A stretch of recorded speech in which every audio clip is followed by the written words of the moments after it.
คือจังบ่ใจนี่ล่ะบ่ห่วงบ่หาแล้วอายบ่หึงน้องสิไปไสก็ไปบ่ถามว่าไปกับไผ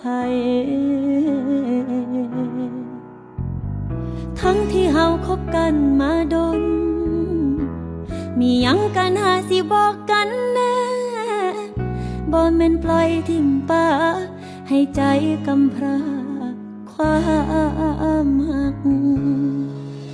อ้ายค่อยๆห่างเหินน้องได้พบเผชิญกับควา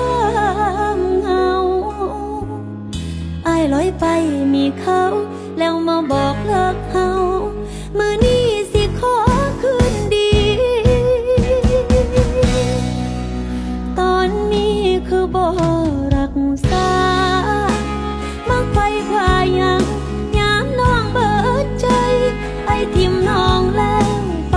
มีผู้ใหม่น้องก็ทำใจคนเดียวลืมอายสิมาหักมาห่วงน้องยังตอนนี้ตอนที่น้องลืมไอ้ได้เป็นยังตอนนี้จังบ่ใส่ใจมาหูค่าหักที่ไหนตอนน้องเบิดใจแล้ว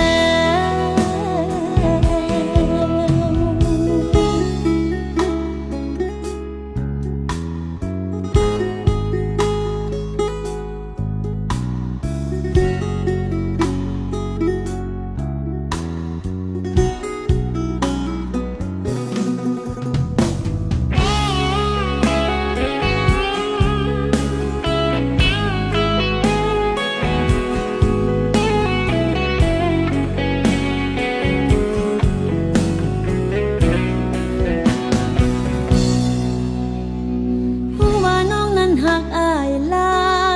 ยอายก็ยังทำลายหัวใจที่น้องให้จนว่าเจ็บอายค่อยๆห่างเหินน้องได้พบเผชิญกับความเหงาอายลอยไปมีเขาแล้วมาบอกเลิกเฮา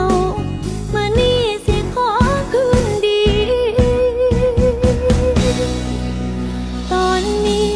บ่รักษามักไฟควายังยามน้องเบิดใจไอ้ทิมน้องแล้วไปมีผู้ใหม่น้องก็ทำใจคนเดียวลืมอายสิมาหักมาห่วงน้องยังตอนนี้ตอนที่น้องลืมไอ้ได้เป็นยังตอนนี้จังบ่ใส่ใจมาหัวค่าหักที่ให้ตอนน้องเบิดใจแล้วเป็นยังตอนนี้จังบ่ใส่ใจมาหัว